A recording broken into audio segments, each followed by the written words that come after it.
Ավագ հինգշաբթի երեկոյան Քրիստոսի մատնության և չարչարանքների հիշատակին հայոց եկեղեցիներում կատարվում է խավարման կարգ, որն ավագ ուրբաթի խորհրդի մասն է։ Հիսուսի երկրային կյանքի վերջին օրն է մոտենում։ Հինգշաբթի օրվա ավարտին գիշերով Աստծո որդին ձերբակալվում է մատնությամբ, չարչարանքների, անարգանքի, ապա մահվան դատապարտվում։ Քրիստոս ձերբակալվում է գիշերով աղոթքի պահին։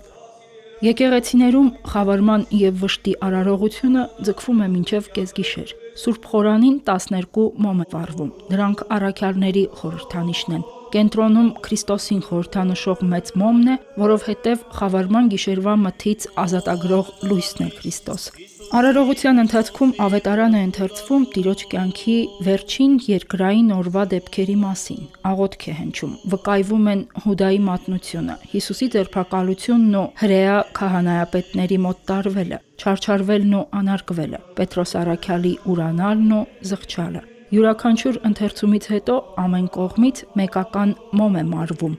Այնուհետև մարվում են եկեղեցու բոլոր լույսերը։ Խավարի մեջ միայն կենտրոնական մեծ մոմն է լույս տալիս, այն աշակերտների կողմից լքված, միայնակ ու անօգնական Քրիստոսի խորհրդանիշն է, քանի որ ոչ միայն Հուդան կեղծ համբույրով մատնեց իր վարդապետին, այլև հավատարիմները լքեցին նրան։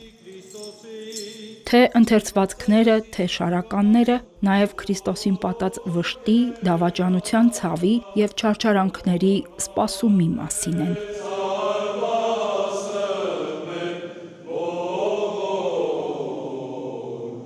Ավետարանը հիշեցնում է, այդ օրը մարդիկ աստվածային լույսը նկատելու փոխարեն խավարը ընտրեցին, ցույց տալով իրենց մութ ու խավար կողմը։